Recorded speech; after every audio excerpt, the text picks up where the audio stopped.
Born into a wealthy family, Olivia got pregnant out of wedlock, only to be abandoned by her boyfriend. To save the family from shame, her father forces her to marry a man from the countryside. When they first meet, Ray is instantly captivated by Olivia's breathtaking beauty, too shy to meet her eyes. His hands tremble uncontrollably, even as he pours her a glass of water. Do you think you'll be able to love the baby? I do. They cross paths in the morning, and by afternoon they are standing at the altar. The wedding is so hasty that Ray hasn't even had time to prepare a wedding ring. Olivia doesn't care in the least. Her heart still clings to the memory of her ex-boyfriend. Yet she never imagines this farmer, whom she's just passing her baby off on, will mend her broken life for good. Their home is a vast, remote farm, where Olivia's polished high heels look utterly out of place against the dusty paths. Welcome home. Ray's tenderness takes Olivia by surprise. The house isn't luxurious, but every corner is spotlessly clean. Ray has even gone out of his way to install a water heater, the kind only city folks use, and insists she take the largest bedroom. But Olivia couldn't care less. She only asks him where she can make a phone call. Ray tells her there's a phone booth in the town over 10 miles away. Their wedding night ends with them sleeping in separate rooms. Ray carefully adds Olivia's name to his family tree. Olivia, meanwhile, stares at the photo of her ex-boyfriend tucked inside the locket, clinging to the faint hope that he'll come back for her. The next morning, Olivia says she wants to call her sister. So Ray volunteers to drop his farm work and drive her to town. As soon as they get out of the car, Olivia hurries toward the phone booth. This farmer, who's never been interested in reading, heads to the library. He checks out 2 books, one on baby care and the other on archaeology, the very subject Olivia mentioned the night before. You see, Olivia is a graduate student in archaeology. Ray, on the other hand, has never stepped foot outside his farm in his entire life. Their inner worlds are a world apart, but Ray still longs to understand Olivia's. In tears, Olivia tells her sister about the harsh country conditions, then asks about her ex-boyfriend. But her sister says there's still no way to reach him. On the drive back, Ray teaches Olivia how to drive. Thanks to her straight-A student smarts, she picks up the trick in no time. For the first time, a smile bursts onto her face. During Mass, Ray introduces his wife to everyone. 2 gossipy ladies are curious and pester him about how he landed a city girl. Olivia freezes up. After all, her motives for this marriage were never genuine. Thankfully, Ray steps in to smooth things over and leads her away. People will know the baby's early. What will they think then? I don't care what people think. Later, he takes Olivia boating on the lake. Olivia mentions she loves swimming. The water here is too shallow for that, but the beautiful scenery is enough to make her relax. She's grateful for everything Ray does for her and tries to repay him. She cooks for the first time in her life, an omelet. Ray eagerly takes a bite, only to lose all control of his face. Maybe I put too many jalapeno peppers in it. No, it's real good. Real good cooking. Olivia gets up to grab some cheese, and Ray quickly chugs a glass of water. An unrequited love is truly tough. Ray asks his sister's husband to bring over an excavator. He plans to build a swimming pool on the farm so Olivia can swim here with the kids once summer comes. It's Ray's first time operating an excavator. Even with his brother-in-law guiding him, he almost tips it over. Olivia is terrified. I don't know why he's going to the trouble. He just wants to please you. Martha's words hit home for Olivia. Olivia isn't a heart of stone. She begins to waver between her ex-boyfriend and her husband. At Martha's birthday party, everyone dances to the cheerful music. Unwilling to leave his wife sitting alone, Ray stays by her side, but his hand unconsciously taps along to the beat. Olivia notices. She can't bear to see him sacrifice so much, so she invites him to dance. It's the first time Olivia takes the initiative to touch Ray. They start off awkward and distant, but gradually dance in perfect harmony. The warmth and simplicity of these country people deeply move Olivia. She finally understands why Ray loves this land so much. After some time, Olivia makes 2 friends, sisters who are Japanese Americans.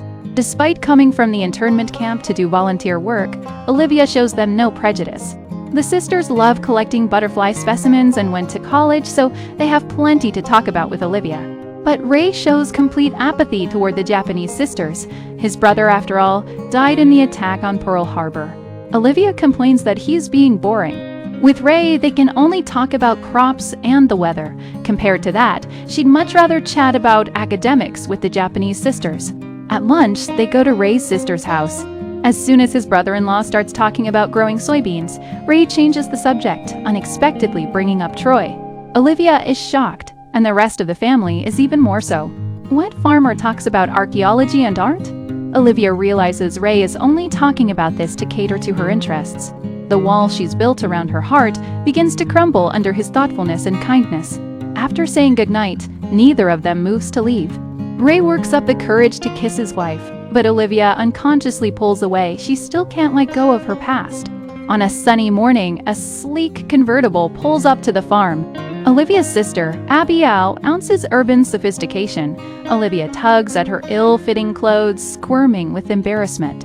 When she sees Ray covered in dirt, Abby can't help but look down her nose at him. In fact, Abby isn't here to offer congratulations. Her husband has gone off to war, and she's terrified of living alone.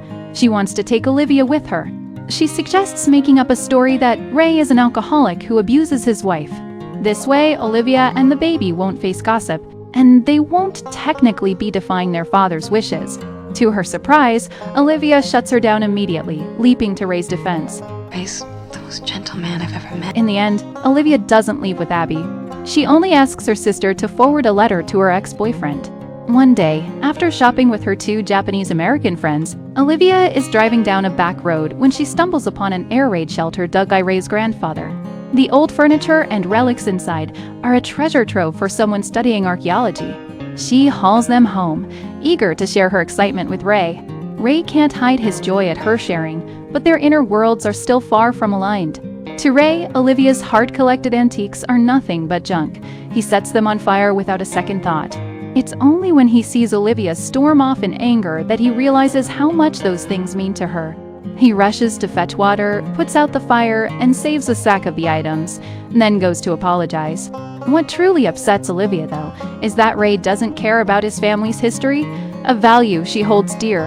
The next morning, Ray leaves a flashlight and a note. Dear Livy, if you like junk, you'll like the cellar. The cellar is filled with wagon wheels from a bygone era and old toys. Olivia cleans the antiques carefully and uses them as home decor. She even has Ray hang his grandfather's plow on the wall. The autumn harvest brings in enough money for Ray to install a phone in their home right away. He's so kind that Olivia gradually lets go of her attachment to her ex-boyfriend. She gets down on her knees and plants flowers with her own hands. When winter comes, snow and ice arrive as expected. Unwilling to let the dog freeze outside, Olivia brings it into the house. She prepares a fancy dinner, wanting to surprise Ray. But there's something off about Ray today. Specifically, the sight of the dog indoors makes him furious, and he shoos it out aggressively. Olivia is confused until Ray hands her a letter. Then she understands why he's so upset. It's a reply to the letter she sent her ex-boyfriend. Guessing he didn't know you were married, huh? Ray leaves the house, dejected. To win him over, Olivia wakes up early to make Ray breakfast. But he refuses to eat, saying he needs to get to work. Olivia apologizes for bringing the dog inside. Ray gently cups her face in his hands. Olivia lets him kiss her, yet her hands instinctively push back. Is there anything you like about me, Livy?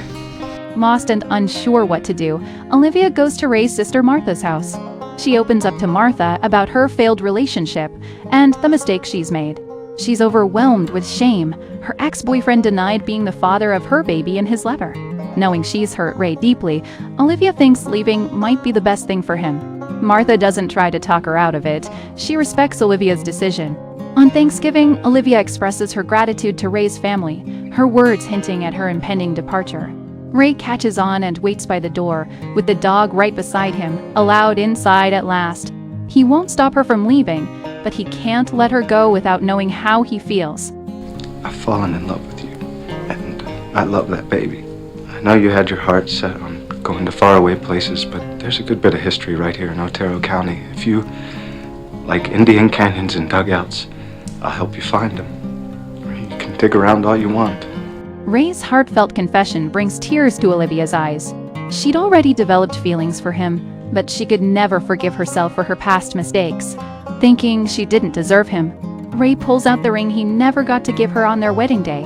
At long last, they lay their hearts on the line. Ray's forgiving love saves her soul. Wearing the ring with a radiant smile, Olivia drives off to meet her friends. The Japanese-American sisters had asked her to drive them south to see butterflies, one bringing her boyfriend along. But Olivia spots a red flag immediately. She'd seen the man before, working on the farm with a group of prisoners of war. It turns out the love-struck girl had made him a fake military uniform, planning to help him escape. Olivia tells the man to sit in the back of her car and warns the girl. If he gets caught, the girl's entire family will be implicated. Even if he escapes successfully, they're never going to end up together. Just like her own reckless choices, she'd regretted them deeply, but the damage to those around her could never be undone. The girl is convinced and agrees to let Olivia handle things. Olivia takes the man back to her house and deliberately leaves her car keys on the table. She tells him to take off the uniform and change into Ray's clothes upstairs, making it easier to cross the border. As she'd anticipated, the man steals the keys and flees. Right at that moment, Olivia's water breaks. She stays calm, calls the police to report the escaped Taodoshia, and requests emergency help for her delivery. Then she picks up the man's discarded uniform and the necklace her ex-boyfriend gave her, tossing them both into the fireplace to burn. This way, her friends won't be dragged into trouble, and she can finally say goodbye to her past. Ray rushes home. Getting ready for a baby. Our baby's coming. Our baby. Olivia gives birth to a healthy baby boy. Ray looks at him with utter adoration. Though the child isn't biologically his, he vows to love him more than his own flesh and blood, believing it's God's will.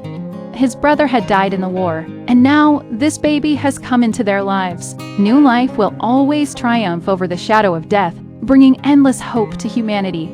Olivia looks at Ray with eyes full of love. She has fully embraced this man with all her heart. The family of 3, plus their dog, sets off on a new adventure. Though she may never make it to Troy, the land beneath her feet holds countless possibilities waiting for Olivia to uncover.